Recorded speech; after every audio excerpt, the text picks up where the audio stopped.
Apa nih? Jadi pada malam hari ini saya dipercaya untuk berdiskusi dengan teman-teman. Jadi kita sebutnya diskusi saja ya, karena nanti kita memang fokusnya untuk diskusi. Jadi pada malam hari ini kita akan berdiskusi terkait bagaimana menjawab soal-soal ujian kompetensi D3 keperawatan khususnya untuk keperawatan medikal bedah. Jadi nanti saya akan menampilkan sekitar 20-an soal, nanti kita akan menjawab sama-sama, kemudian kita akan bahas sama-sama. Jadi teman-teman ketika nanti saya sudah share soalnya, saya mohon untuk kerjasamanya untuk menjawab di chat room. Kalau perlu tulis jawaban ditambah dengan alasannya, kemudian mohon keaktifannya. Karena apa ya, semakin teman-teman aktif, semakin banyak hal yang dapat teman-teman ambil nanti untuk dijadikan bahan referensi atau mungkin yang jadi modal kalian lah untuk nanti di ujian kompetensi D3 keperawatan. Jadi mohon nanti keaktifannya. Oke, tadi dari Nurse Heri sudah memperkenalkan ya. Jadi saya di Ukompeten itu sudah lama, sudah dari tahun 2018 kalau nggak salah sampai tahun sekarang, udah hampir 4 tahun jadi mentor di keperawatan medikal bedah di Ukompeten. Oke, mungkin untuk mengefisien waktu kita langsung mulai saja ya. Nanti saya akan share soalnya, kemudian nanti teman-teman silakan menjawab soal tersebut. Satu nomor itu kurang lebih 1 menit teman-teman menjawab. Kemudian nanti kita akan coba bahas sama-sama. Nah, ketika nanti pembahasan, ketika ada hal-hal yang mungkin masih kurang dipahami atau masih perlu dipertanyakan, silakan ditanyakan. Baru kita pindah atau move ke soal berikutnya. Oke, gimana? Sudah siap semuanya? Siap, Pak. Siap, Pak. Kita Siap, mulai Pak. dari soal yang pertama ya. Bentar ya.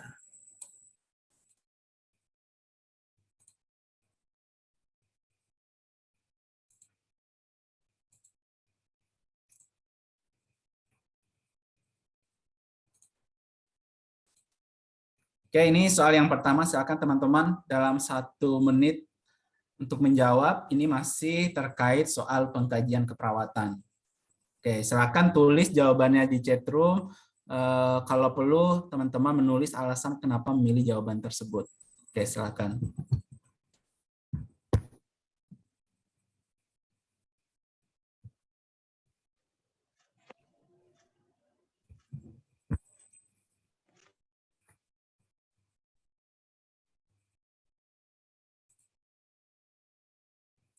Oke, ada yang sudah menjawab.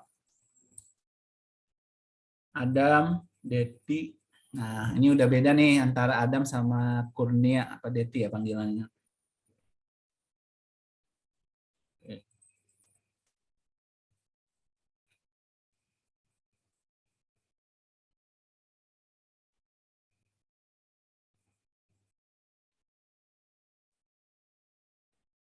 Oke, banyak kan yang jawab C ya. Oke.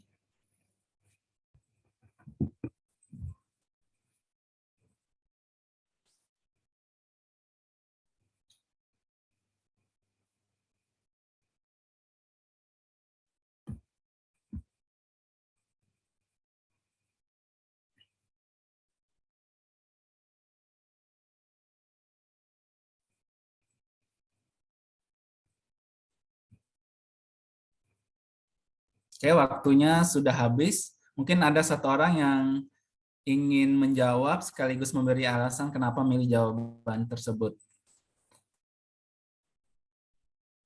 Oke, boleh Indah Fitriani. Baik, Pak, izin menjawab. Oke. Untuk yang time-nya udah ada ya, Pak, durasinya nyeri 30 sampai 40 menit. Terus kemudian regionnya ketika digerakkan terasa nyeri. Kualitasnya belum ada, Pak. Kemudian skalanya udah ada 5. Problemnya nyeri terjadi di sendi lutut dan ibu jari dan sering terjadi pada pagi hari. Itu sih, Pak. Oke. Gimana yang lain setuju? Setuju, Pak. Oke. Mungkin sedikit saya tambahkan ya terkait pengkajian nyeri secara komprehensif. Jadi ketika kita mengkaji nyeri itu pasti kita mengkaji secara komprehensif mulai dari P, Q, R sampai T-nya. Oke. Pertama terkait problem atau paliatif. Nah, problem itu misalkan nyeri sendi di lutut. Nah, kita mengkaji kira-kira nyeri sendi ini diakibatkan oleh apa? Apa penyebabnya? Nah, itu adalah P. Oh, nyeri sendi ini mungkin diakibatkan oleh inflamasi. Oh, mungkin diakibatkan oleh adanya luka. Seperti itu untuk bagian P atau problem.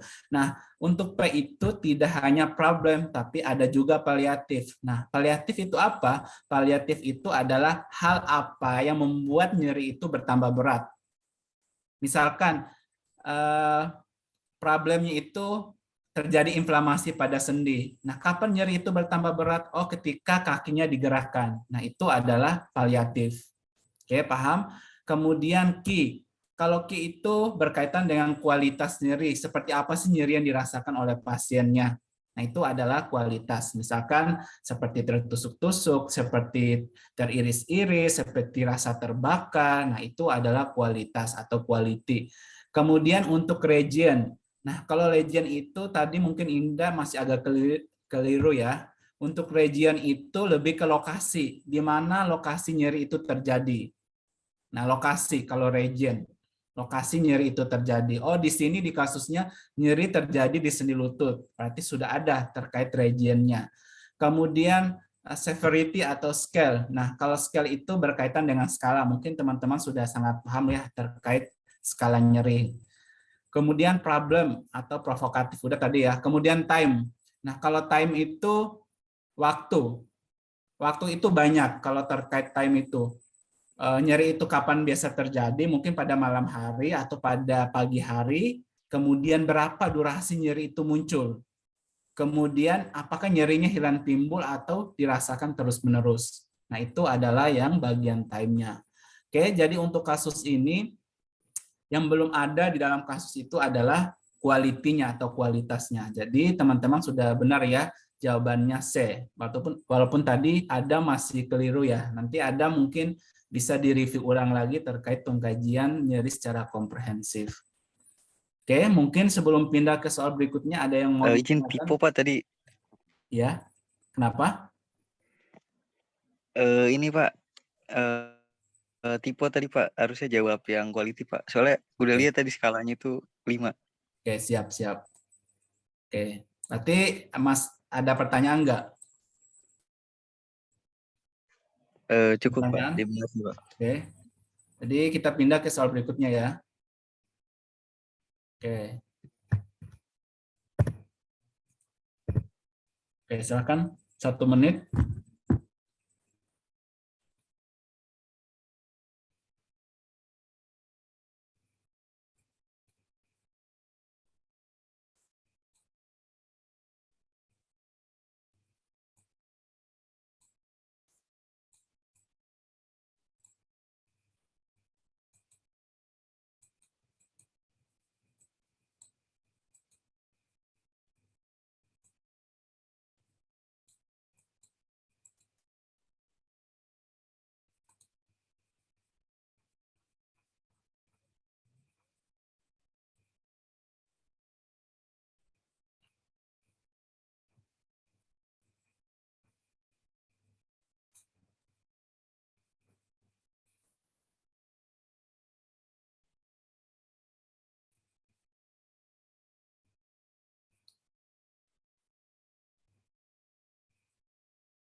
Oke, belum ada yang menjawab ya.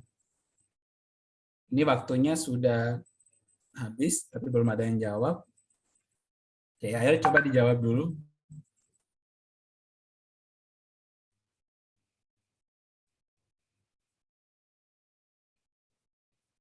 Oke, ada jawab Oke.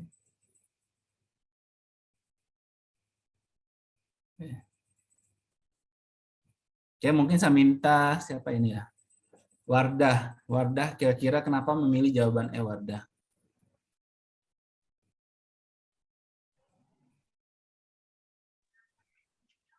Halo?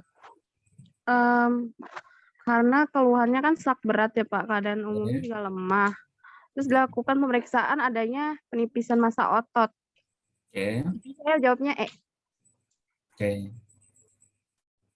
Mungkin yang lain ada jawaban yang berbeda mungkin selain E?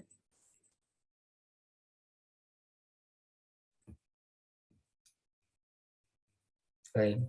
Semua ya jawabannya. Oke. Kita coba bahas ya. Di sini kasusnya pasiennya keluhan sesak berat. Nah, ini kata kunci pertama ya. Pasiennya keluhan sesak berat. Kemudian apa tandanya? Apa data objektifnya kalau pasiennya keluhannya sesak berat? Kita lihat ada frekuensi pernapasan 28 kali per menit. Nah, kemudian setelah dilakukan pengkajian oleh dokter, nah diangkat diagnosa sementara itu adalah PPOK. Nah, saat dilakukan inspeksi, hasil yang inspeksinya itu ada penipisan massa otot, kemudian bernapas dengan bibir sembari dikatupkan. Ini berarti pasiennya sesak, karena tanda pasien sesak itu pasti bibirnya sembari dikatupkan. Kemudian pertanyaannya itu apa yang bisa dilihat lagi dari hasil inspeksi? Nah, hasil inspeksi itu sebenarnya ini bukan inspeksi dada sih sebenarnya, hasil inspeksi. Nah, hasil inspeksi apa yang perlu dilihat saat melakukan pengkajian pada pasien-pasien dengan keluhan sesak berat. Berarti ini kemungkinan soalnya agak keliru ya. Seharusnya ini bukan inspeksi dada. Inspeksi apa lagi yang perlu dikaji? Oke, kita lihat yang pertama adalah inspeksi adanya sianosis. Kemudian bentuk dada, kemudian pucat, apakah dadanya pucat atau tidak, kemudian apakah ada jaringan parut bekas operasi, kemudian inspeksi bagaimana gerakan dadanya. Oke, di sini sebenarnya kalau soalnya tidak ada inspeksi dada, yang paling tepat itu adalah yang nomor A, inspeksi adanya sianosis. Karena kita lihat kenapa di sini pernapasannya itu adalah 28 kali per menit.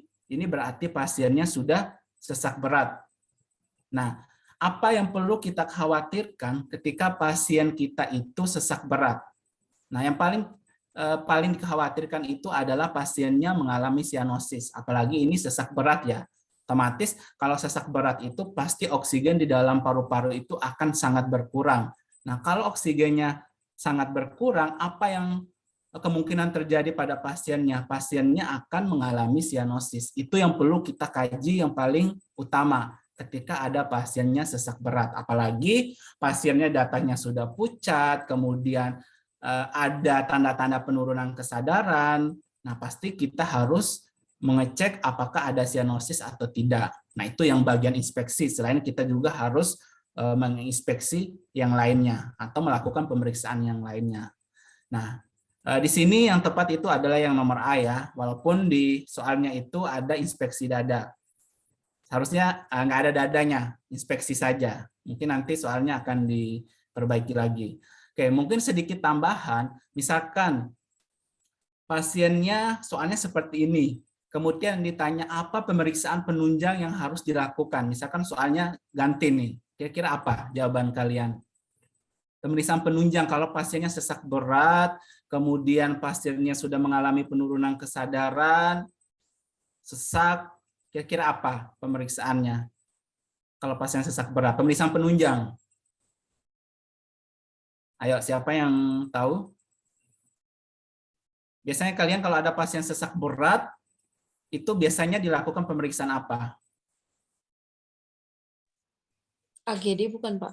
Oke, betul. Pemeriksaan AGD, analisa gas darah. Karena kenapa? Kalau pasiennya udah sesak, apalagi pasiennya sudah ada tanda-tanda sianosis, kemungkinan ada perubahan analisa gas darahnya. Itu yang perlu kalian periksa. Apalagi misalkan ada kasus nanti pasien masuk IGD dengan sesak berat, apa pemeriksaan penunjang yang perlu dilakukan yang utama? Nah, pemeriksaan analisa gas darah. Karena itu sebagai indikator nanti kita apakah pasien ini hanya perlu dikasih terapi oksigen biasa atau mungkin pasien ini akan dilakukan intubasi. Nah, itu yang perlu teman-teman kaji atau yang perlu teman-teman ketahui ketika menemukan pasien dengan sesak berat. Oke, sampai sini bisa dipahami atau ada pertanyaan? Bisa, Pak. Oke. Oke, berarti kita bisa pindah ke soal berikutnya ya. Siap, Pak. Lanjut. Oke, ini masih terkait pengkajian ya. Ini gampang nih, pemeriksaan kekuatan otot. Oke, silakan 1 menit dari sekarang.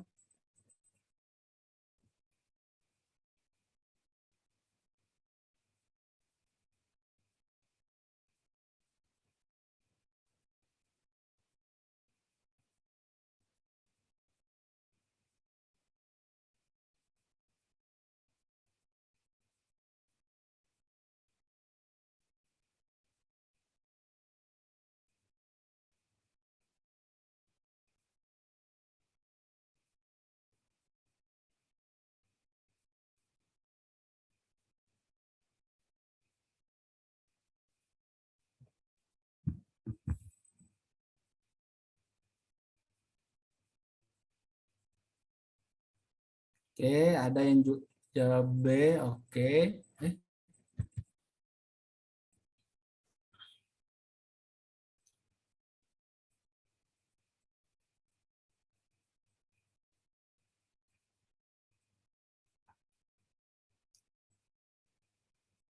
Oke, baru ada ini Intan, Elvita, Akbar, Indah.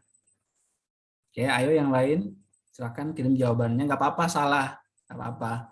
Semakin kalian berusaha untuk menjawab itu, berarti ada usaha kalian untuk menganalisa soalnya. Dibandingkan kalau tidak menjawab sama sekali.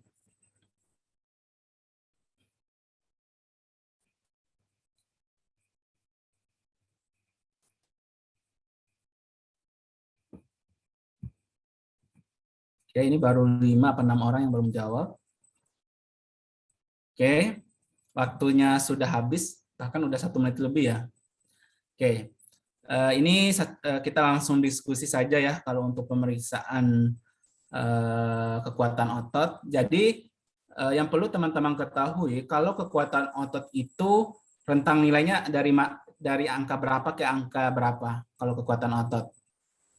1 sampai 5, 1 sampai 5, Pak. 1 sampai 5. Betul? Yakin? 0, Pak, dari 0. Oke, dari 0. Yang keliru ya. Kalau pemeriksaan motorik pada pemeriksaan GCS itu baru 1 sampai 5 nilainya. Tapi kalau pemeriksaan kekuatan otot itu nilainya 0 sampai 5. Jadi ada 6 kategori, 6 penilaian. Oke, mari kita bahas sama-sama mulai dari angka 5, angka paling tertinggi. Kalau angka 5 itu adalah kekuatan penuh.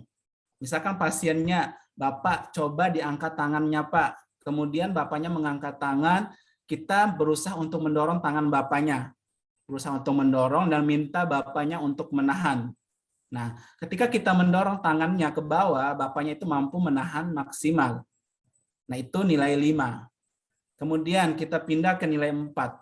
Kalau nilai 4, Bapaknya bisa ngangkat tangan nih, Bapak coba diangkat tangannya Pak. Setelah Bapaknya angkat tangan, kita kasih tahanan, nah tangannya langsung jatuh. Jadi Bapaknya itu tidak mampu menahan tahanan yang diberikan oleh pemeriksa. Itu nilai 4. Kemudian nilai 3. Kalau nilai 3 tidak mampu melawan gravitasi. Bapak angkat tangannya Pak, Bapaknya angkat tangan. Kemudian jatuh lagi tangannya tanpa dikasih tahanan. Bapak angkat tangannya, beliau angkat tangannya, kemudian jatuh lagi. Nah, itu nilai 3, tidak mampu melawan gravitasi. Kemudian nilai 2. Kalau nilai 2, dia tidak mampu mengangkat sama sekali tangannya, tapi masih mampu menggerakkan. Tangannya, itu nilai 2. Kalau nilai 1, nah nilai 1 sama 0 ini agak sama. Cuma bedanya nilai 1 itu tidak ada pergerakan sama sekali. Sama dengan 0 juga, tidak ada pergerakan sama sekali. Cuman yang membedakan antara nilai 0 dan nilai 1, kalau nilai 1 itu ada kontraksi. Nah, gimana cara kita mengetahui kontraksinya? Kita pegang tangan pasiennya. kalau ada kontraksi, jadi kontraksi itu kayak apa ya? Kayak gerakan otot lah, gerakan otot yang kita rasakan ketika palpasi tangan pasien atau kaki pasien. Nah, itu nilainya 1. Kalau nilai 0 itu tidak ada pergerakan sama sekali, tidak ada kontraksi otot. Oke, paham sampai sini? Paham, Pak. Oke, paham ya? Oke, kalau paham, kita bisa pindah ke soal berikutnya.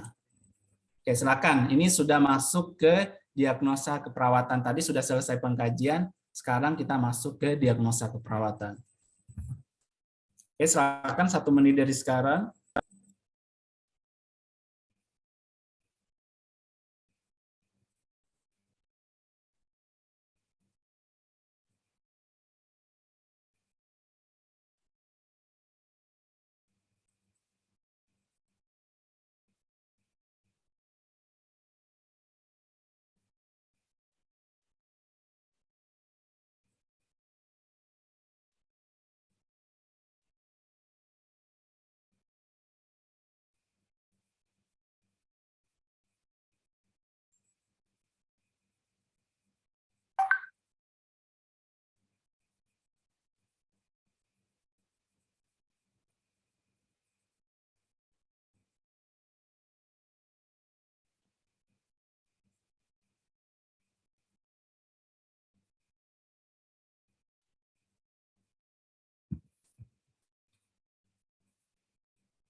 Oke, ada yang jawab?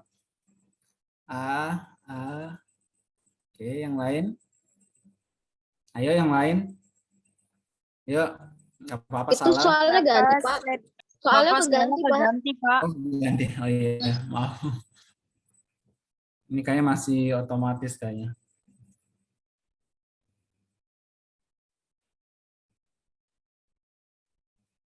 Oke, waktunya sudah habis. Oke, kalau ini saya coba minta Iis. Ayo Iis, kenapa memilih jawaban A? Kira-kira apa data objektif yang muncul di sini? Kenapa Iis memilih jawaban A? Iya, Pak. Di sini datanya kan ada nyeri pada area luka, terus terjadi perdarahan masif. Terus Oke. urin outputnya kurang dari 2 cc. Oke. Terus bibir pasiennya juga tampak kering, turgor kulitnya jelek. Oke. Jadi mengarah ke hipovolemia, Pak. Oke, jadi memilih hipovolemia. Oke, kita bahas sama-sama ya. Ada beberapa data yang masuk ke dalam data pendukung hipovolemia.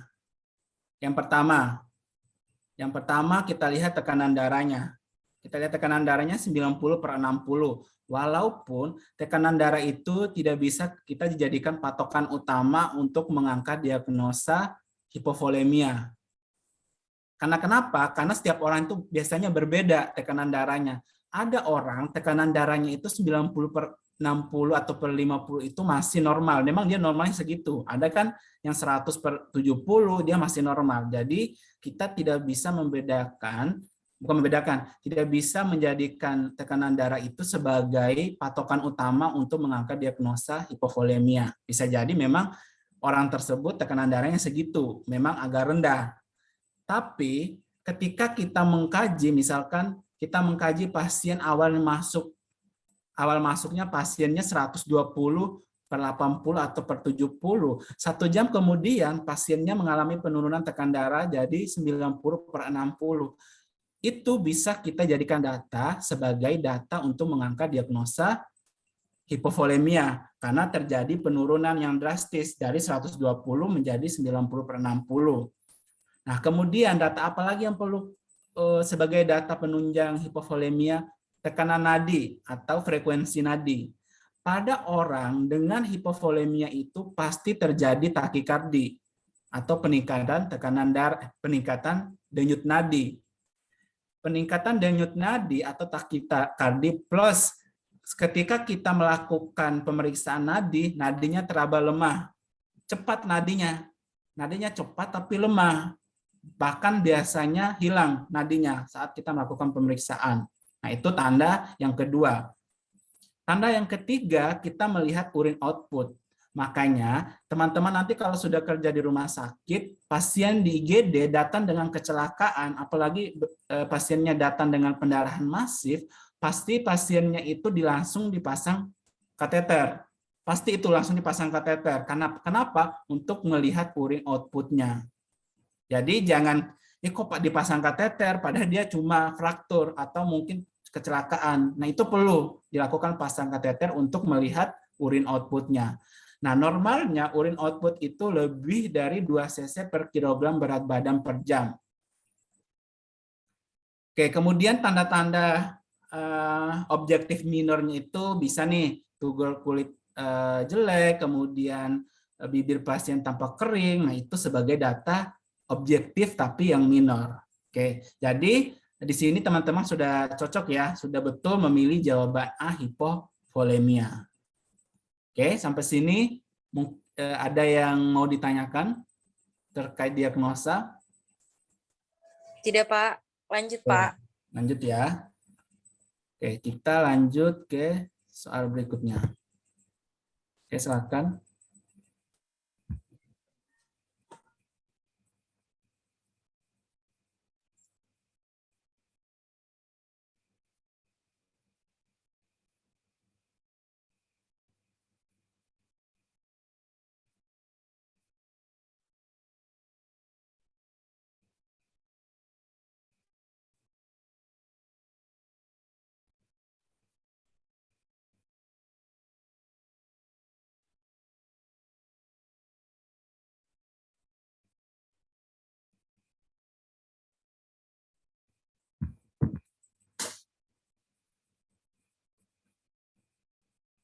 Oke. Oke, kayaknya teman-teman sudah, kalau diagnosa sudah mahir kayaknya, sudah sangat bisa. Oke, ini jawabannya rata-rata E ya.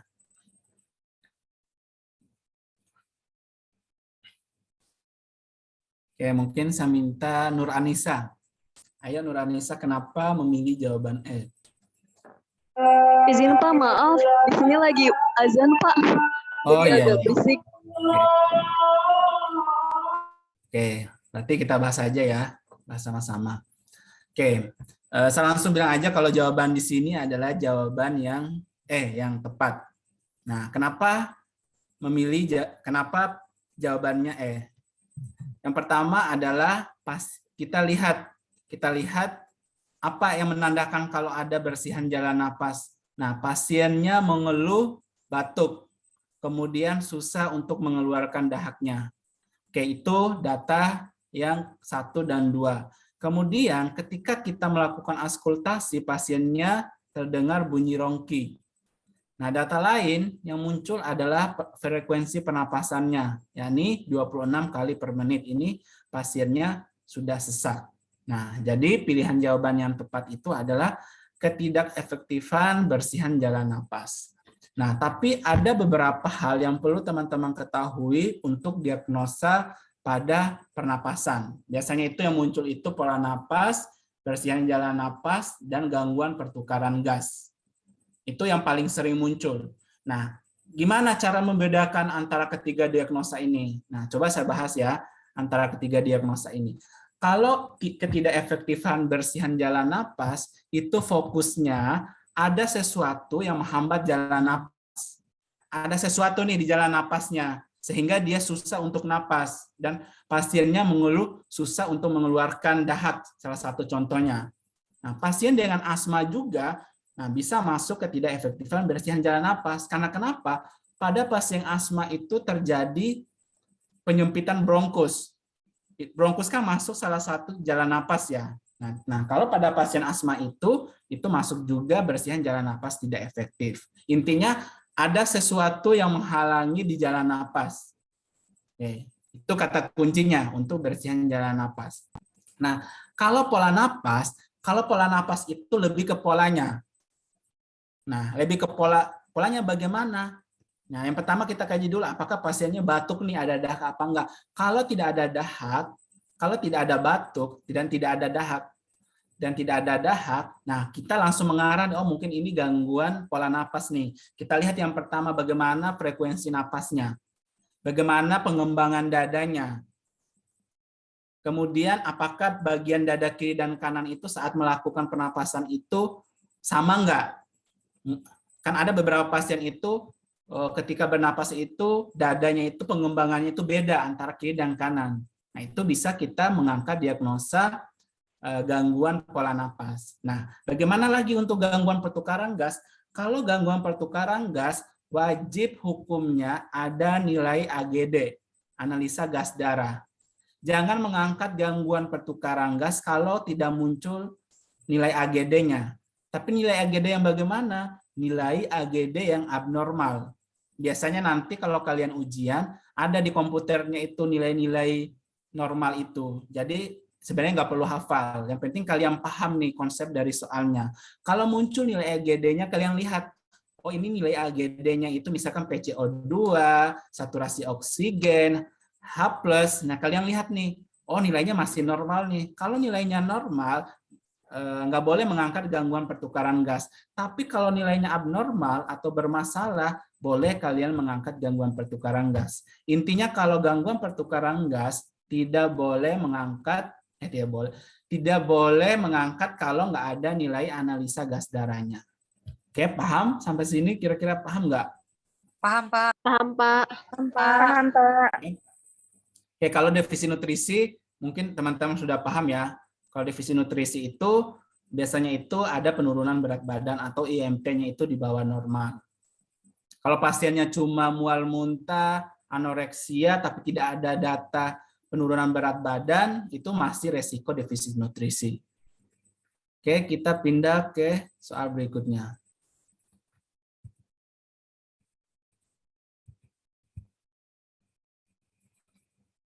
Silakan.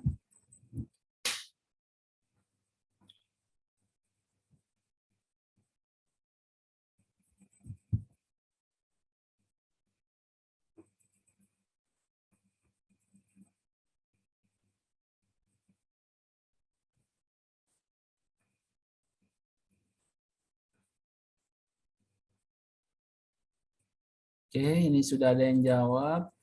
Oke, ada yang jawab.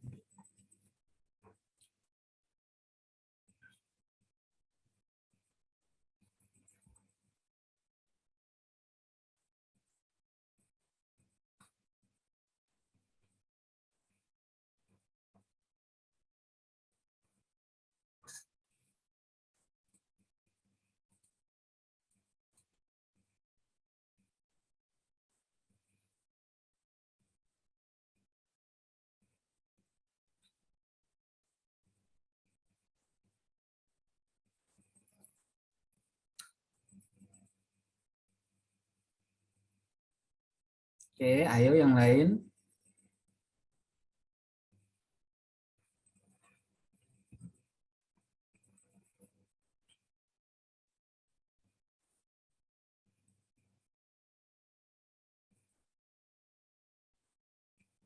Oke, waktu sudah habis.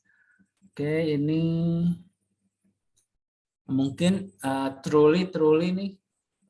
Kira-kira Saya, kenapa Pak. alasannya? Oke, silakan Truly kenapa milih jawaban B?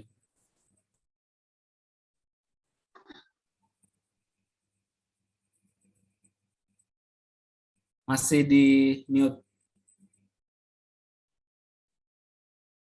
Masih di mute, Truly. Oh, dengar suara saya, Pak? Udah kedengaran ya. Jawaban yang saya pilih yang B, Pak, ketidakstabilan kadar gula darah. Karena di sini dengan hasil yang dibuktikan pemeriksaan diagnostik laboratorium GDS-nya itu 298, di mana angka tersebut menunjukkan gula darahnya itu tidak normal, di atas normal, Pak. Oke, di atas normal atau biasanya disebut apa kalau gula darahnya di atas normal? Itu, Pak, hiperglikemi. Oke, hiperglikemi. Hiperglikemi. Oke, jawabannya sudah tepat ya, ketidakstabilan kadar gula darah. Nah, di sini juga muncul beberapa gejala ya, atau beberapa yang dikeluhkan pasien. Pasiennya sering haus, sering lapar, dan sering kencing. Oke, ini beberapa data ini adalah data pengeco nih. Karena kalau pasiennya gula darahnya tinggi, otomatis ada nih ketiga gejala ini. Ini ciri-ciri pasien dengan diabetes mellitus. Pasti ada gejala 3P, poliuria, polidipsi, dan polifagia. Biasanya muncul pada pasien-pasien dengan diabetes, apalagi gula darahnya sudah di atas 200, ini hampir 300. Oke. Kemudian pasien tampak lemas, ini juga bisa berdampak karena gula darahnya meningkat. Kemudian bibir pasien tampak kering, ini juga akibat dari pasiennya sering kencing. Sering kencing kan otomatis banyak cairan yang keluar dan mengakibatkan pasiennya kemungkinan bisa mengalami dehidrasi. Oke. Jadi ketika mungkin teman-teman memilih hipovolemia itu belum tepat ya. Jadi yang paling tepat itu adalah ketidakstabilan kadar gula darah, karena beberapa gejala yang muncul ini itu karena memang dampak dari peningkatan gula darah, karena ada masalah, mungkin masalah pada insulinnya, atau mungkin masalah pada pankreasnya, atau mungkin masalah resistensi dari insulin itu sendiri yang memang berfungsi untuk mengubah gula darah menjadi glikogen. Oke, bisa pindah ke soal berikutnya. Bisa, Pak. Akbar. Oke, kita pindah ke soal berikutnya. Oke, ini perhitungan soal luas luka bakar. Oke, nggak apa-apa kalau belum sudah agak lupa, nggak apa-apa dijawab dulu, nanti kita bahas sama-sama.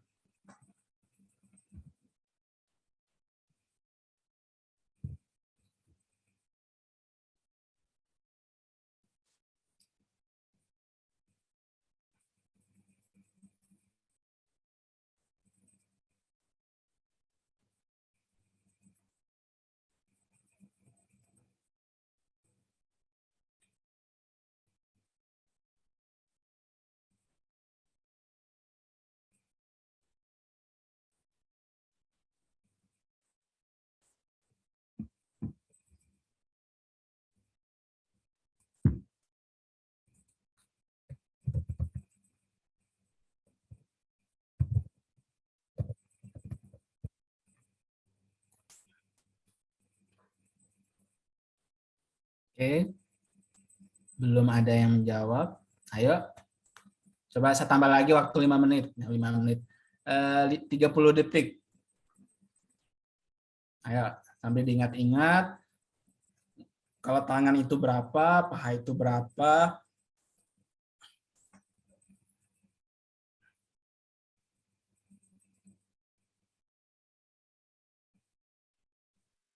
(28), Pak. Oke.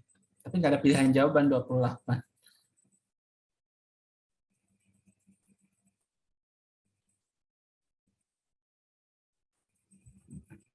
Ya, ada yang lain? Nah, Deti udah berusaha nih menjawab 29. 29, tapi nggak ada pilihan jawaban juga 29.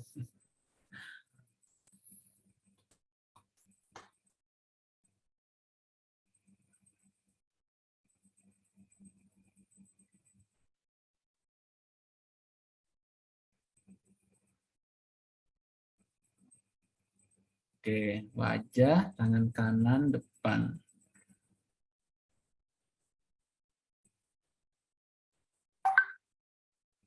Oke. Oke.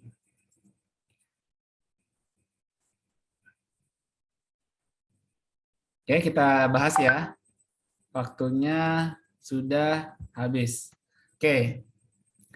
Nah, setelah saya hitung-hitung juga, ternyata saya setuju dengan Truly dan Deti nih, memilih menulis jawaban hasil perhitungannya. Karena saya lihat ternyata setelah saya hitung-hitung juga, nggak ada pilihan jawabannya di Iya Pak, nggak ada kan? Di ini. Ya, oke. Kita coba bahas ya. Nah, kita mulai dari wajah. Sebenarnya ini wajah itu udah termasuk sama kepala sih sebenarnya. Ini juga soalnya instruksinya masih kurang jelas nih. Nah, tapi anggap saja ini kita wajah Wajah itu sudah termasuk satu dengan kepala. Nah, itu nilainya berapa biasanya? Kalau wajah, bukan kepala, sampai leher itu berapa? 9, Pak. 9. Oke. Kalau tangan kanan aja. Kalau mengenai keseluruhan tangan, 9. 9, Pak. Oke, jadi ingat ya, kepala sampai leher itu 9, kemudian tangan kanan 9, tangan kiri 9. Oke, kita pindah ke badan. Kalau dada saja nih, bagian dada. Itu 9 juga. 9. Ya, Nah, Pak. kalau gabung sama perut itu 18. Jadi dada perut itu 18. Kemudian bagian belakang. Bagian belakang itu juga 18. Oke, kita pindah ke paha. Paha itu 9. Tapi kalau gabung satu kaki, dari paha sampai telapak kaki itu 18. 18. Begitu juga kaki kiri. Nah, ditambah 1 itu adalah alat kelamin. Oke, kita bahas. Wajah 9. Oke, 9. Tangan kanan bagian depan. Berarti bagian depan tangan kanan saja nih. Berarti nilainya 4 4,5, Pak. setengah. Paha kanan bagian depan 4 setengah. 4,5, Berarti 4,5, Pak. oke, 9 tambah 4 setengah tambah 4 setengah berarti 18. Ya enggak? Iya, Pak.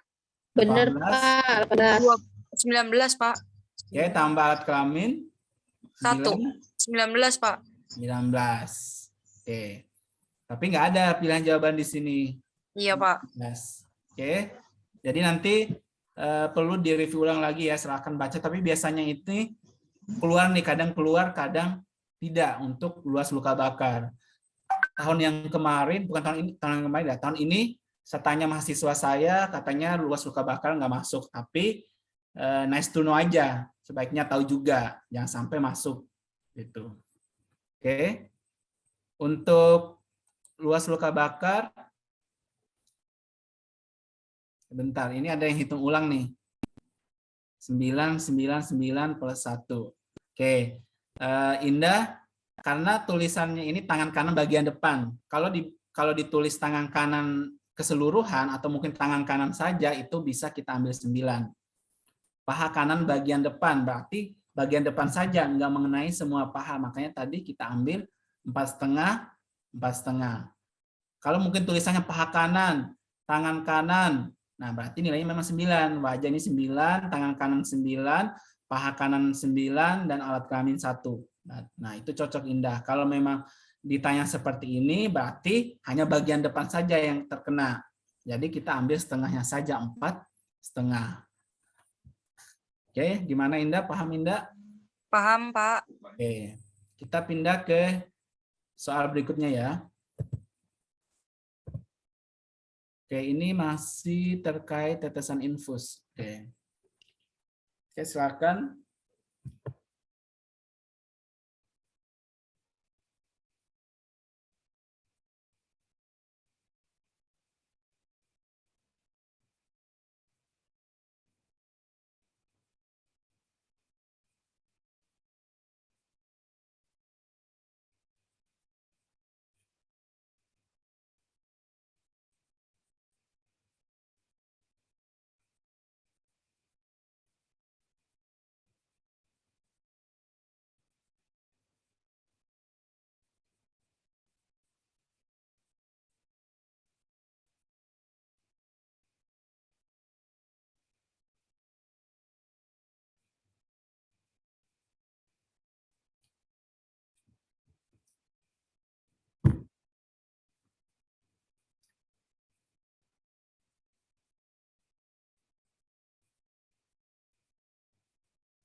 Oke, ada yang jawab D.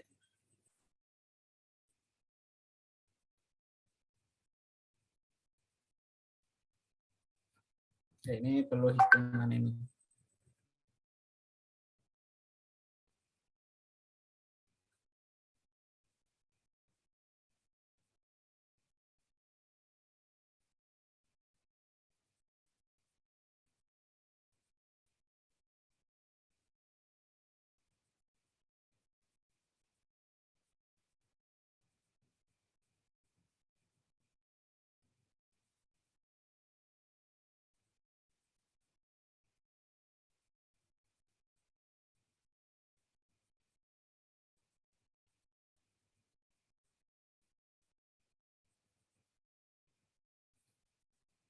Oke, baru 2 orang.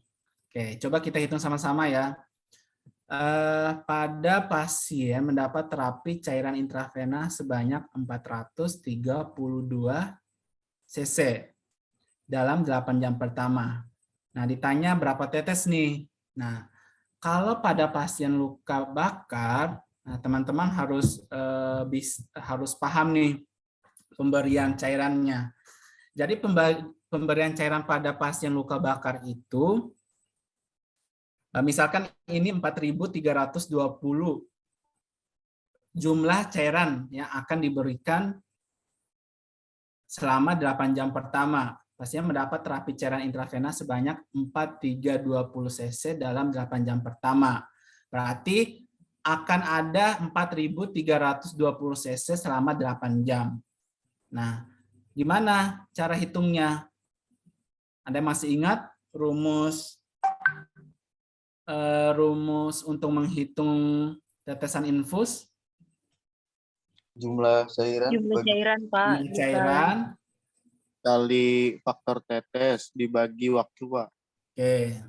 Oke, coba dihitung 420 faktor tetesannya berapa? 20, Pak. 20. Kemudian 8 jam kita rubah ke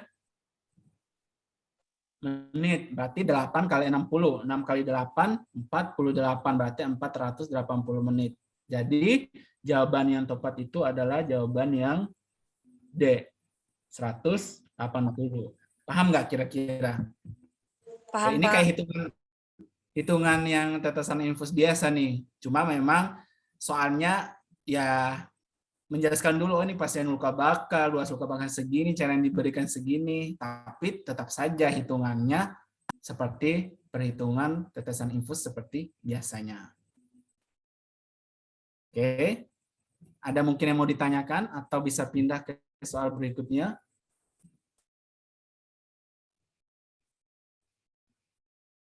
Oke, kita pindah ya. Oke, silakan. Bapak izin bertanya Oke, dulu boleh nggak, silakan. Pak? Boleh, boleh.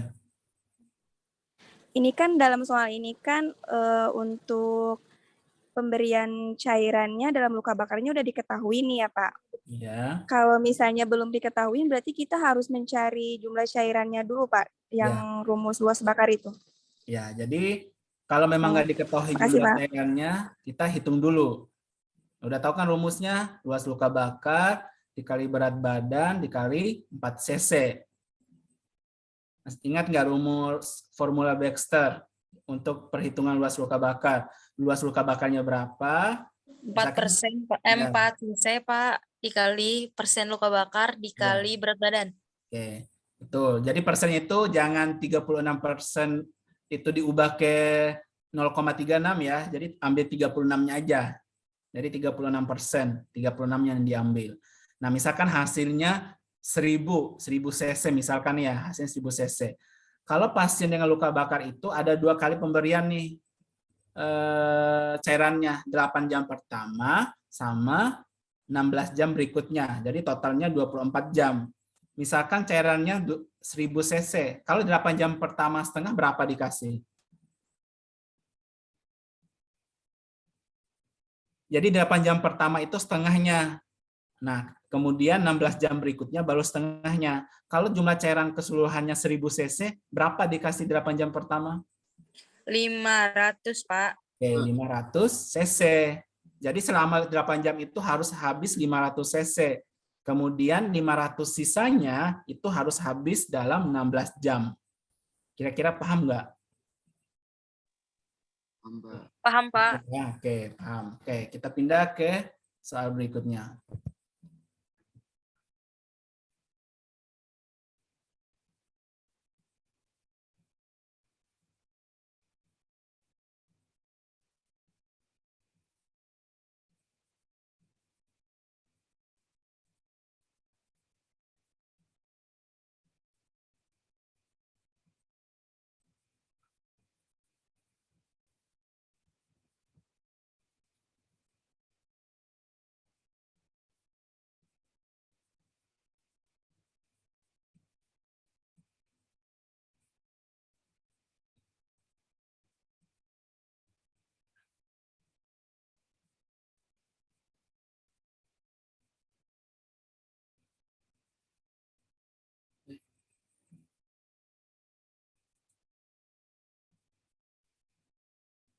Oke, Indah sudah, Deti, Iis, Akbar.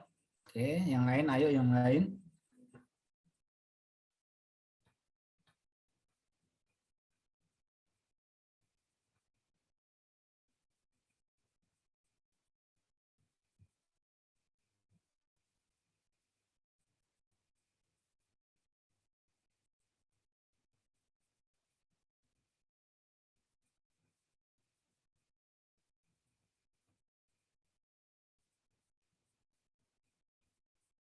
Ayo yang lain. Ini 1, 2 orang. Ini baru 4, 5 orang nih. Oke, waktunya habis ya. Oke, mungkin Akbar.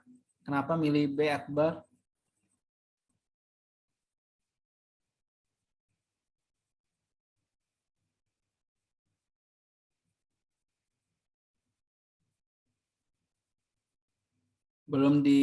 Masih di mute, Akbar.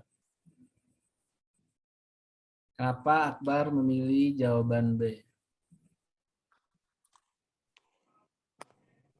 Halo, Oke, ya, sudah kedengaran Akbar.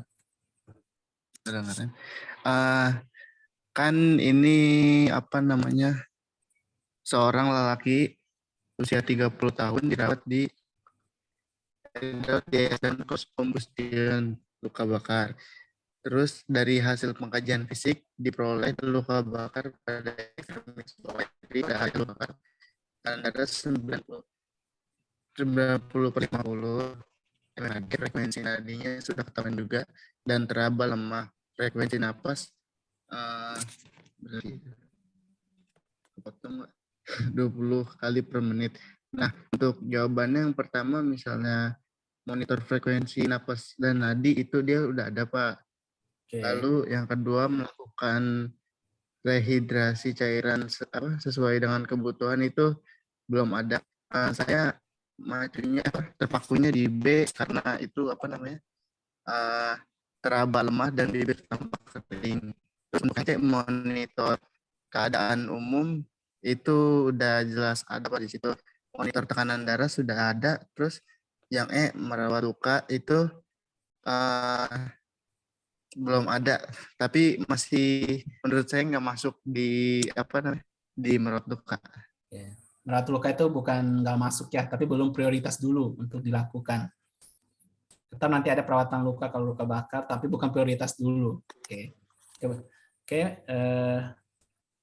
Itu Akbar ya, sudah bagus ya. Tadi udah menjelaskan kenapa, sampai menjelaskan kenapa nggak memilih A, nggak memilih C, D sampai.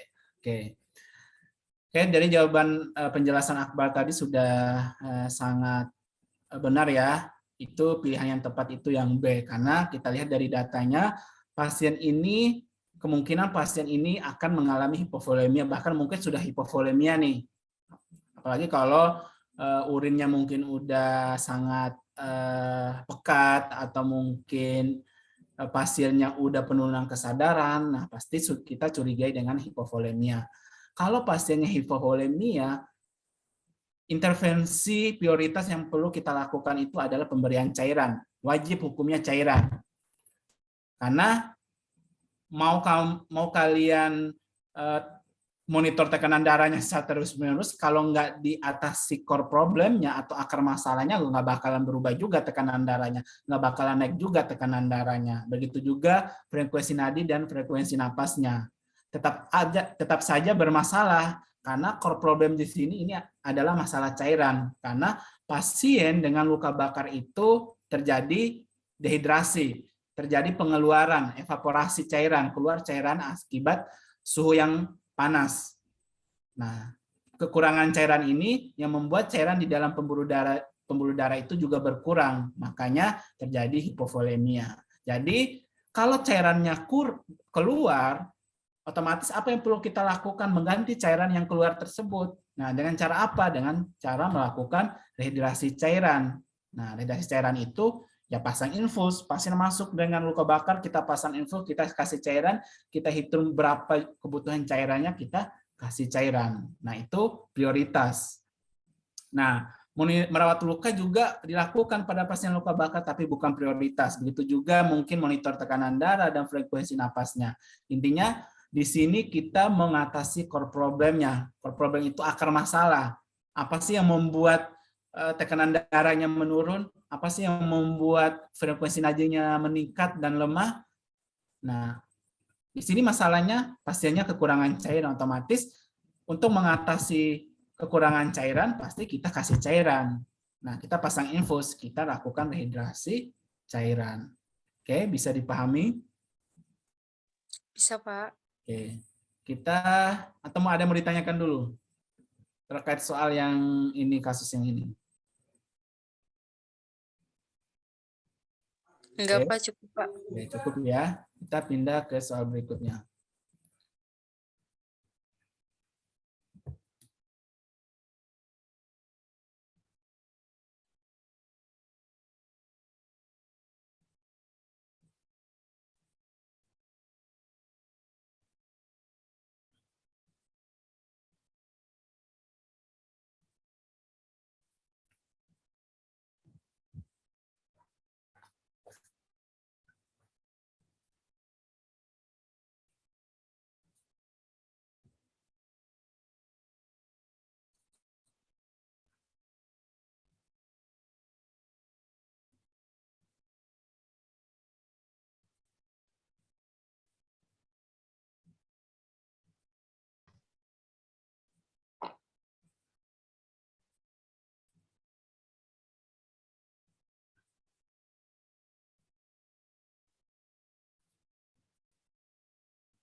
Oke, ini banyak yang jawab A ya.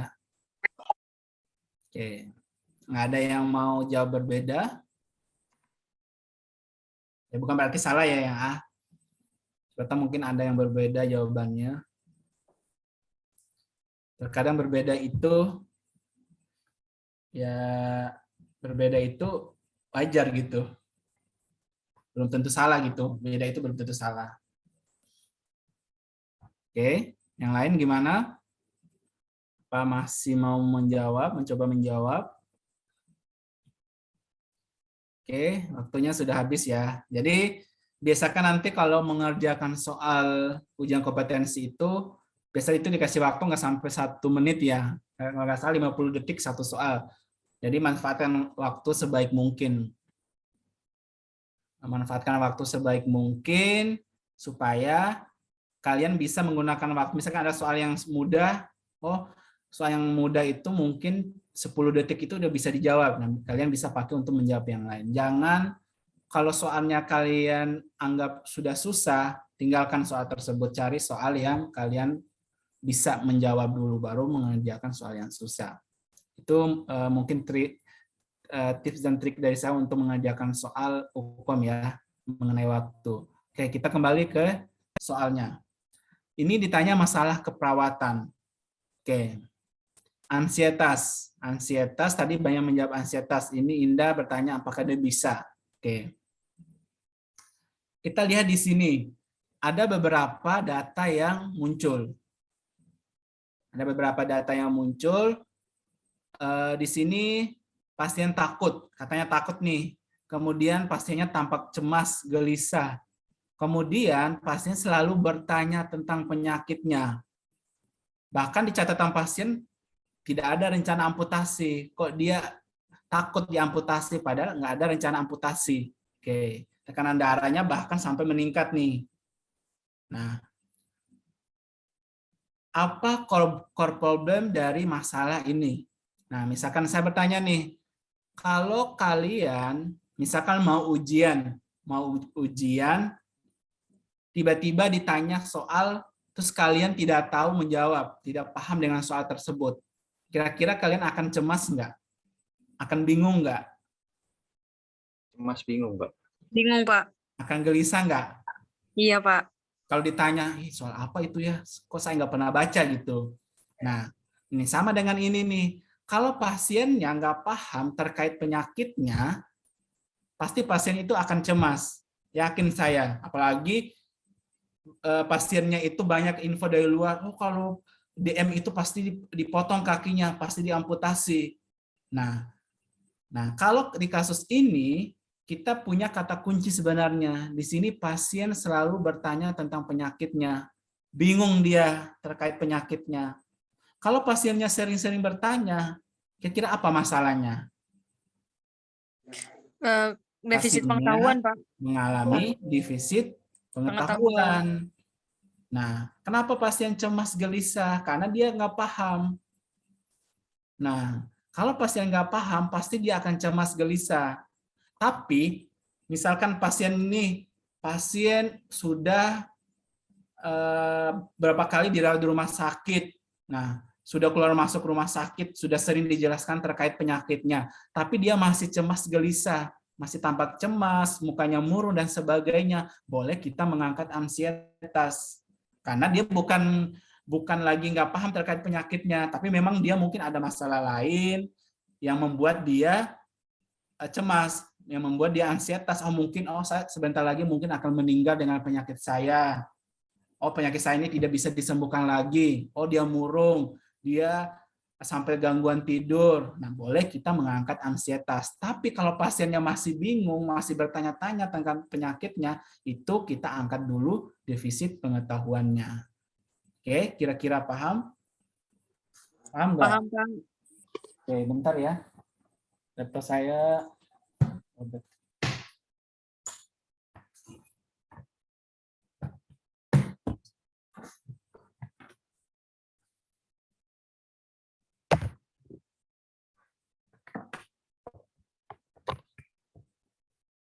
Oke, ada yang mau bertanya dulu terkait soal yang ini? Apa udah jelas? Oke, cukup. Oke, kita pindah ke soal berikutnya. Oke, ini udah mulai implementasi nih. Tadi intervensi, ini implementasi. Jadi, soal UKOM itu tidak terlepas dari proses keperawatan, pengkajian, diagnosa, intervensi, implementasi, dan evaluasi. Kalau implementasi itu lebih ke prosedur, SOP, cara pasang infus, cara pasang kateter, posisi, dan sebagainya. Nah, ini salah satu posisi nih. Posisi ketika memberi obat nasal, obat tetes hidung. Nah, gimana posisinya kira-kira kalau pasien mau diberi obat tetes hidung? Apakah supin, apakah semivoler, atau bagaimana?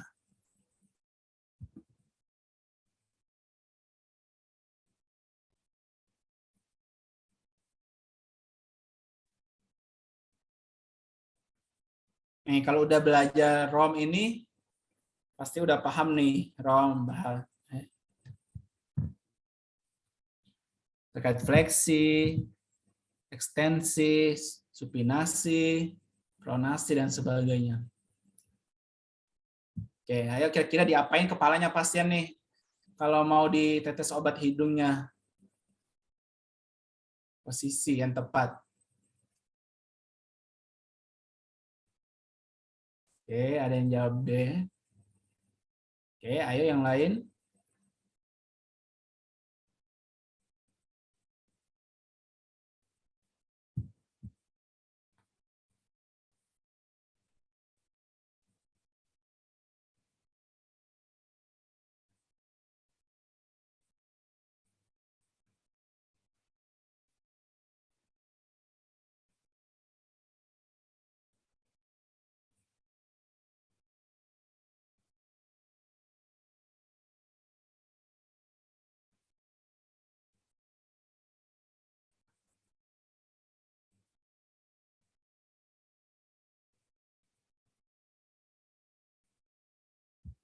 Oke, waktunya habis ya. Ini cuma 3 orang yang jawab. Indah, Elvita, sama Akbar. Oke. Bentar. Ini udah ada juga nih 4 orang udah masuk. C, C, C. Oke. Oke, kita coba bahas ya terkait posisi. Bentar, saya punya, kalau nggak salah Rom itu semester 5 nggak sih? Kalau nggak salah gerakan Rom. Atau pas pengkajian fisik kalau nggak salah. Bentar ya, saya punya. Bentar. Terkait gerakan ya. Gerakan Rom.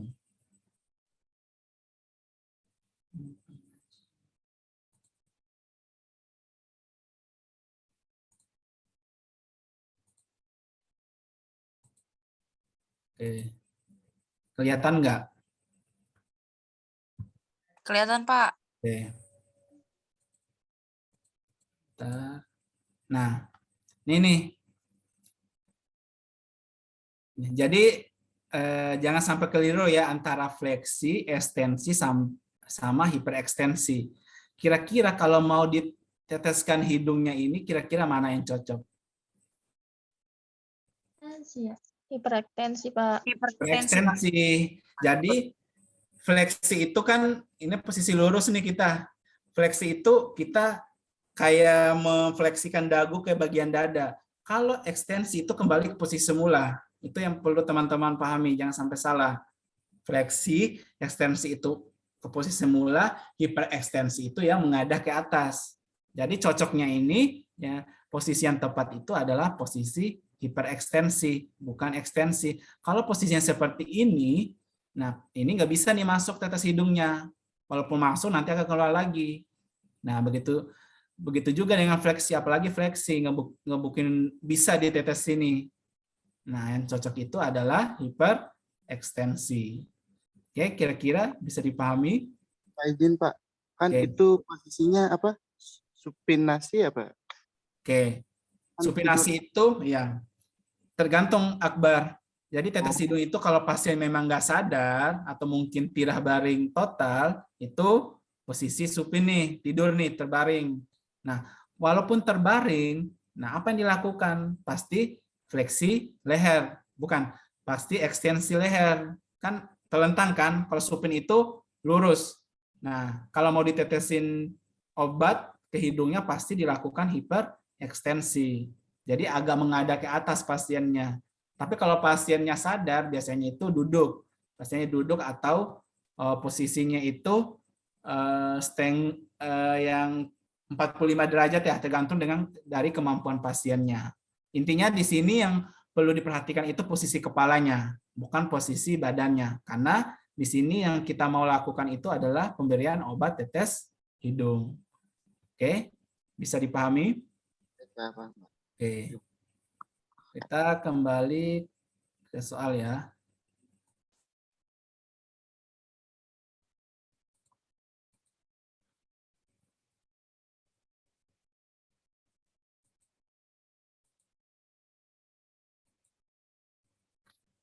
Oke, pindah ke soal berikutnya. Ini tinggal berapa soalnya? Oke, ini kembali ke diagnosa ya. Ini kalau diagnosa kayaknya teman-teman biasanya udah sangat paham ya dari beberapa diagnosa tadi hampir semuanya benar ya. Oke, ayo coba lagi yang ini kira-kira mana nih yang cocok. Ini datanya banyak nih.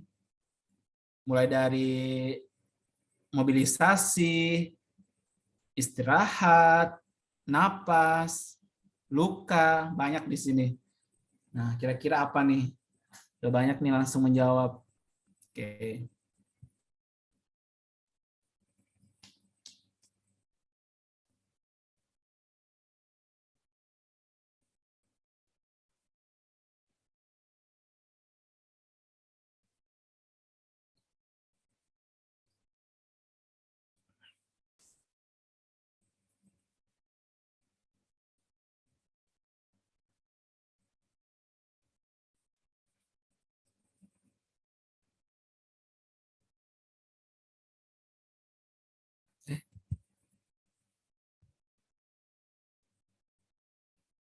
Oke. Mungkin siapa lagi nih? Helena.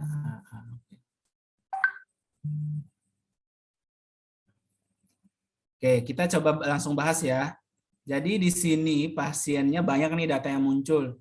Ada luka, kemudian skala nyeri 7, wajah menyeringai. Ini menyeringai ini kayak meringis ya.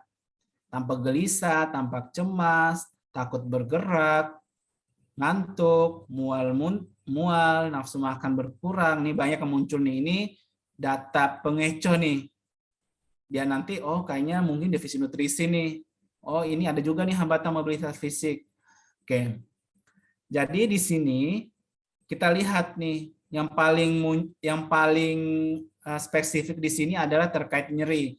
Nah, kita lihat skala nyerinya 7. Ini sudah masuk kategori nyeri sedang nih. Nyeri sedang. Kalau pasiennya ini mengalami nyeri dengan skala sedang sampai berat, itu bukan wajib sih, harusnya kita mengangkat diagnosa nyeri akut dulu karena nyeri itu sangat mengganggu pola tidur, pasien pasti akan cemas, bahkan pasiennya itu tidak akan kooperatif terkait pengobatan atau intervensi yang kita lakukan. Makanya ketika pasien datang ke rumah sakit, pasiennya nyeri sampai skala berat, itu pasti dokter itu yang pertama dilakukan itu adalah memberikan obat analgetik. Tapi kita lihat dulu nyerinya karena apa. Ada pasien dengan nyeri akut, dia sakit mah atau sakit lambung, nggak mungkin kita kasih analgetik. Pasti kita kasih obat untuk menurunkan produksi asam lambungnya. Tapi di sini yang tepat itu adalah yang A. Oke, sedikit saya jelasin ya, bedanya hambatan mobilitas fisik sama intoleransi aktivitas. Kalau hambatan mobilitas fisik itu ada sesuatu yang menghambat pergerakan pasiennya. Misalkan pasiennya patah tulang, dipasang gips, atau mungkin dipasang spalak, pasti dia susah untuk bergerak. Itu hambatan mobilitas fisik. Kalau intoleransi aktivitas, dia intoleransi, dia tidak toleransi terhadap aktivitas yang dia lakukan. Intoleransi itu awalnya dia mampu naik tangga, naik turun tangga tanpa sesak, tapi setelah dia sakit, dia naik tangga 2 langkah aja sudah sesak. Nah, itu namanya tidak toleransi dengan aktivitas. Kalau intoleransi aktivitas itu contohnya pasien itu baru berjalan 3 langkah atau kegiatannya itu baru menyapu nih, pasiennya menyapu atau ke toilet, awalnya ke toilet itu dia nggak sesak, tapi setelah dia sakit ke toilet itu dia sesak, nah itu namanya intoleransi aktivitas. Dia tidak mampu mempertahankan aktivitas yang biasa dia lakukan. Kalau dia lakukan aktivitas tersebut, pasti dia sesak, pasti dia mengalami pusing. Nah itu namanya intoleransi aktivitas. Oke, bisa dipahami? Bisa, Pak. Oke, Bisa, Pak. kita pindah ke soal berikutnya. Oke, ini juga gampang nih.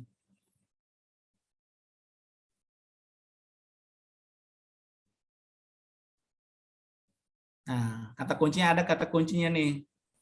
Kalau kalian paham kata kuncinya, pasti kalian paham jawabannya. Pasti nggak sampai 1 menit nih menjawab. Ini udah ada yang jawab. Oke, Pak. Oke. Udah jelas ya, sebenarnya ini mungkin soal paling gampang nih.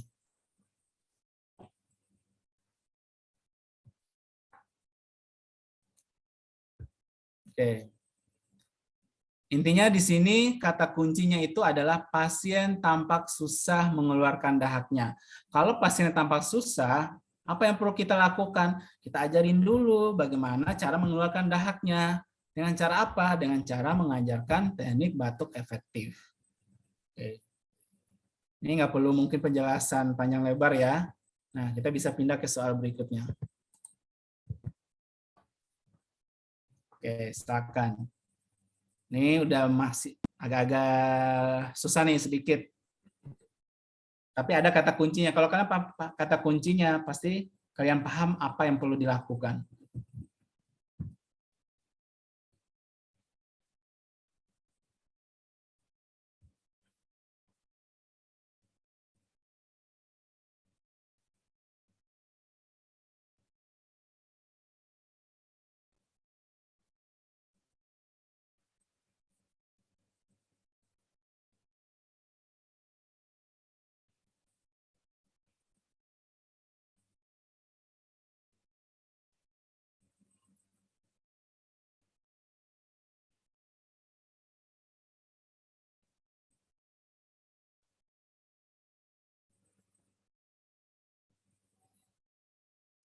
Akbar sudah menjawab nih, Akbar. Yang A. Oke. Ayo yang lain.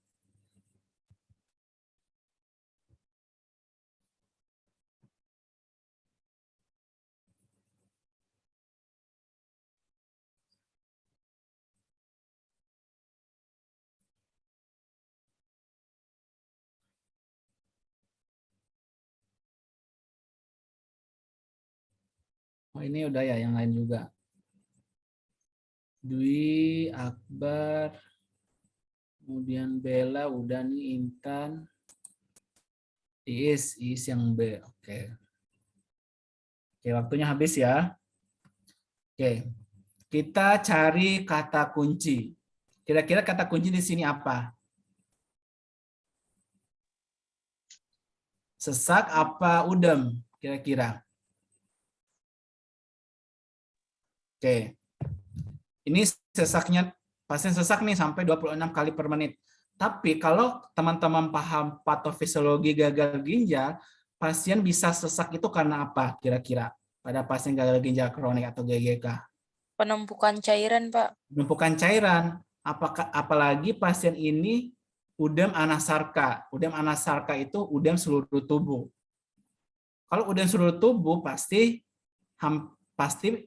paru-parunya juga terjadi efusi pleura atau udem pada paru-parunya. Kalau udem pada paru-paru, apa yang terjadi pada pasiennya? Pasti pasiennya mengalami sesak.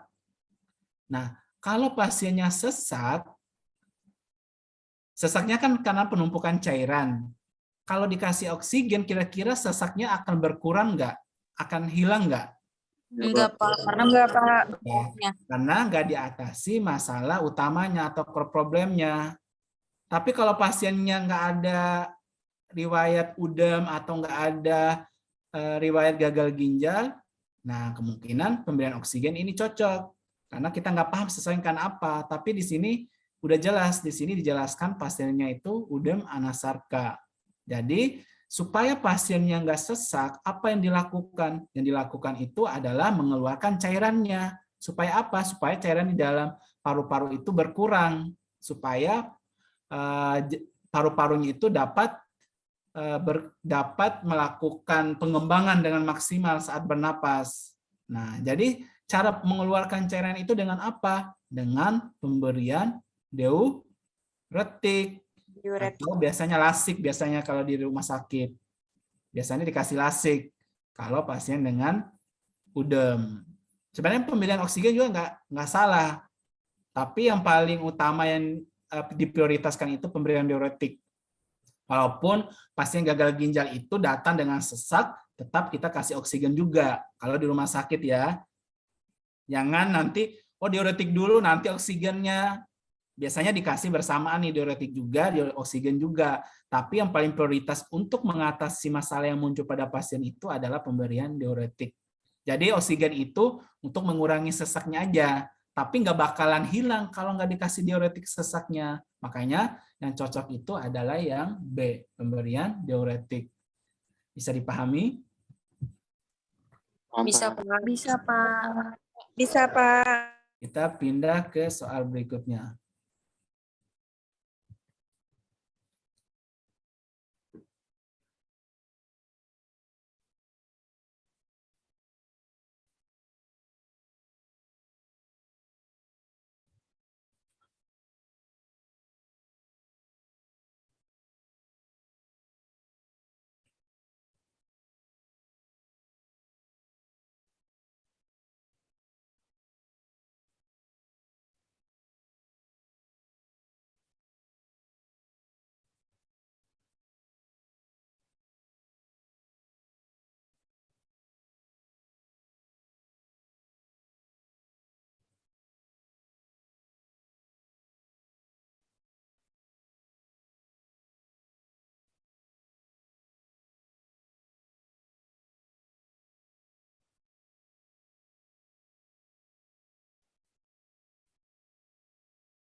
Oke.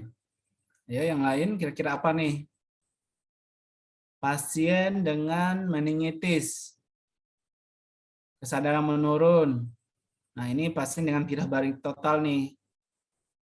Nah, kalau pasien seperti ini, apa nih yang terjadi? Pasiennya resiko dekubitus. Ini pasiennya. Kalau pasien dengan resiko dekubitus, apa yang perlu kita lakukan? Nah, semua yang ada di sini ini benar semua nih, kecuali kompres hangat ya. Ini biasanya pada pasien demam. Memberikan lotion, mobilisasi, masas, melatih rom, itu betul nih. Nah, tapi yang perlu teman-teman pilih adalah yang tepat dulu, yang prioritas dulu nih. Kira-kira apa?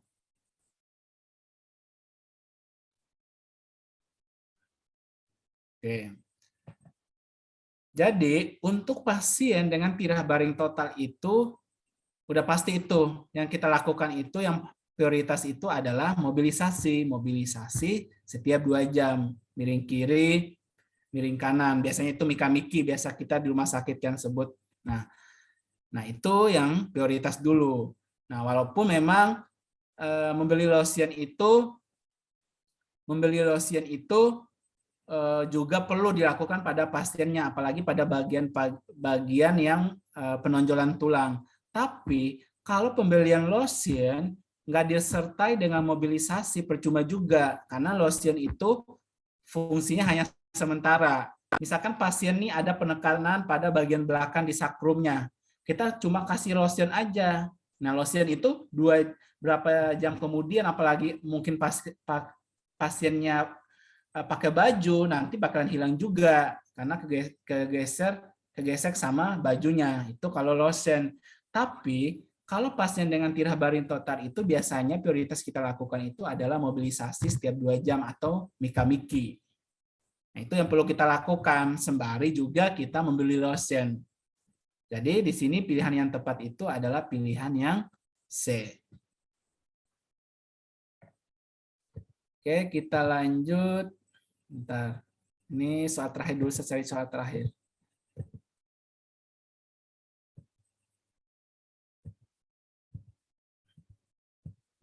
Masih banyak juga soalnya. Bentar. Nih, ini soal terakhir ya. Soalnya sejam 9 ada kegiatan lagi. Oke, ini soal terakhir terkait evaluasi. Nah, kira-kira apa nih? Evaluasi keperawatannya. Apa kriteria hasil yang kita harapkan ketika melakukan intervensi pada kasus ini? Ayo, coba jawab.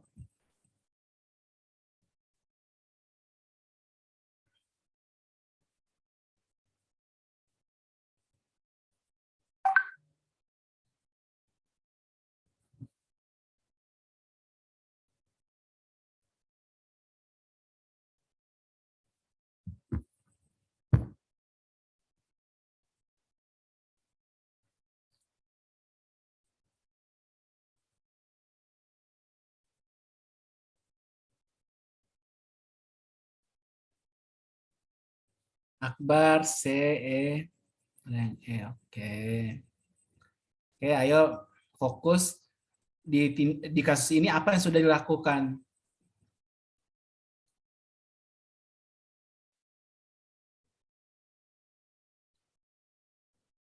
Coba dibaca baik-baik kasusnya.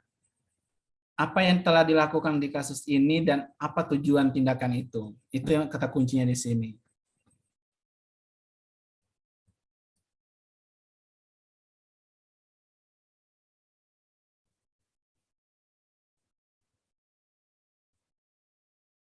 Oke, saya.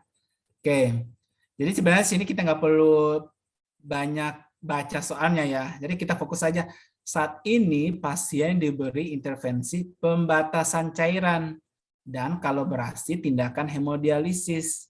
Nah, apa tujuan pembatasan cairan? Kalau intervensinya berkaitan dengan cairan, kita kriteria hasilnya cari yang berkaitan dengan cairan. Di sini ada urine output, ada udem. Nah, tujuan utamanya pasien ini dilakukan pembatasan cairan sama kolaborasi hemodialisa. Nah, supaya apa? Supaya udemnya berkurang. Kalau udemnya berkurang, pasti nanti juga urin outputnya juga akan meningkat.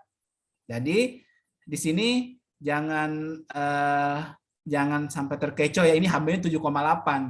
Kalau di sini tulisannya pasien dikasih transfusi darah atau pasien dikasih transfusi darah dengan makanan tinggi zat besi. Nah, pasti tujuannya untuk apa? Tujuannya untuk meningkatkan hemoglobin. Tapi di sini pembatasan cairan sama hemodialisis. Nah, tujuannya untuk apa? Tujuannya untuk mengurangi udem pada pasien dengan gagal ginjal. Oke, bisa dipahami? Bisa, Pak. Bisa, Pak. Bisa, Pak. Bisa, Pak. Bisa, Pak. Soal lagi satu nih terkait. Nah, ini satu lagi nih terkait evaluasi.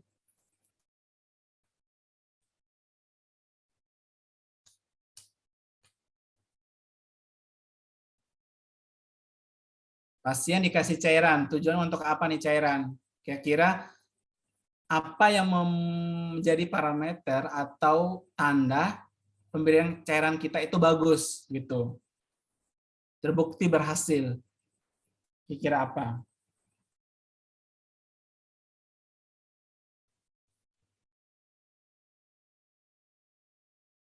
Oke, udah paham tuh.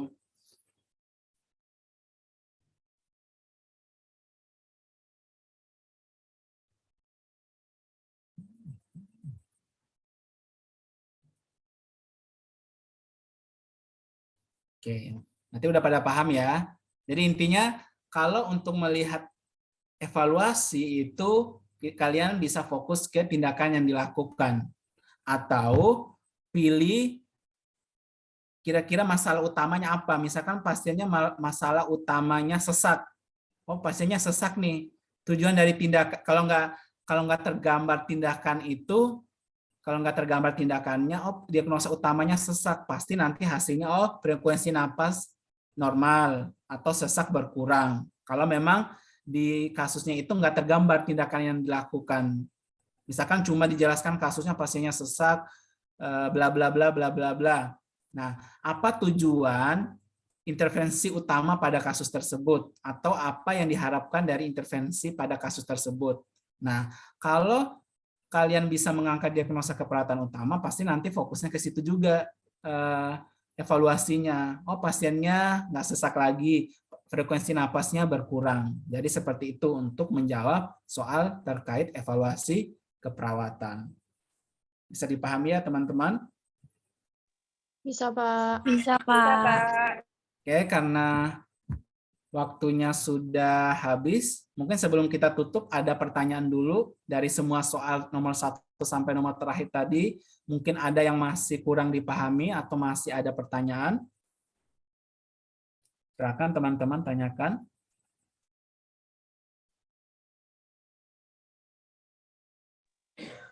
Cukup, Pak. Cukup ya. Oke, mungkin ini bisa difoto bentar ya, saya kasih. Biasanya yang paling nih. Silakan difoto. Ini kira-kira yang biasa masuk lah. Prediksi saya aja sih. Prediksi saya untuk pengkajian. Bisa mungkin teman-teman foto. 1 orang mungkin. Kemudian kalau untuk diagnosa itu, nih, cara bedain diagnosa untuk bagian respirasi nih. Ini nih cara bedainnya.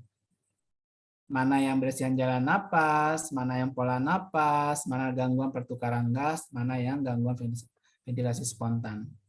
Silakan teman-teman difoto dulu. Kemudian ini intervensi yang perlu teman-teman pelajari ya, batuk efektif untuk respirasi. Ini yang sirkulasi. Kalau sirkulasi itu biasanya 3 ini yang sering masuk. Biasa 2 ini sih, perfusi perifer tidak efektif, sama penurunan curah jantung. Nah ini kalau diagnosa nutrisi dan cairan ya. Nah, tadi ini hipovolemia, nadi, lemah, tekanan darah, volume urin menurun, turgid kulit, membran mukosa. Nih kalau defisit nutrisi ya, wajib hukumnya bukan wajib hukum, wajib adanya penurunan berat badan lebih dari 10%, minimal 10% dari berat badan normal. Kalau IMT-nya udah nggak normal, kemungkinan pastinya bisa diangkat divisi nutrisi. Oke. Kemudian ini belajar SOP ya teman-teman.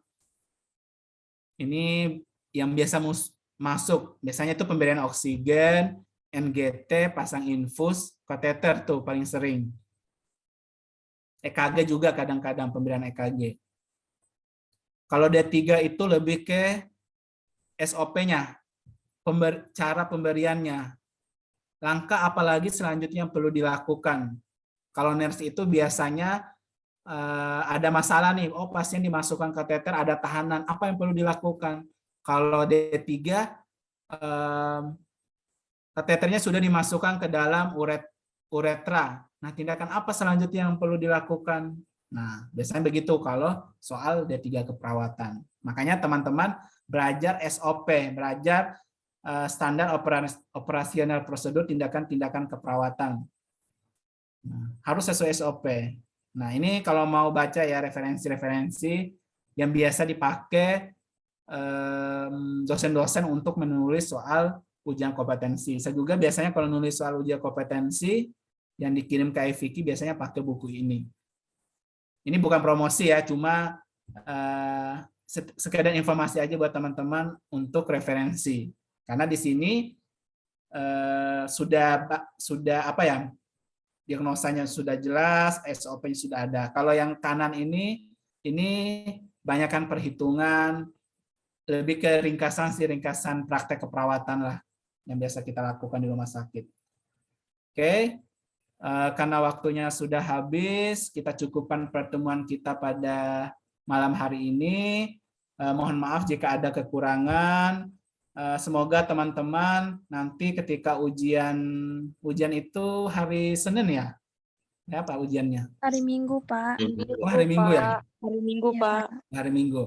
Semoga ujiannya lancar dan saya doakan semoga teman-teman yang ikut pada malam hari ini bisa lulus 100% atau semuanya. Amin, ya Allah. Amin. Terima kasih, Bapak. Oke, sekian dari saya. Mohon maaf jika ada kekurangan. Wassalamualaikum warahmatullahi wabarakatuh. Waalaikumsalam warahmatullahi wabarakatuh. Bapak. Oke, live ya. Oke, semangat.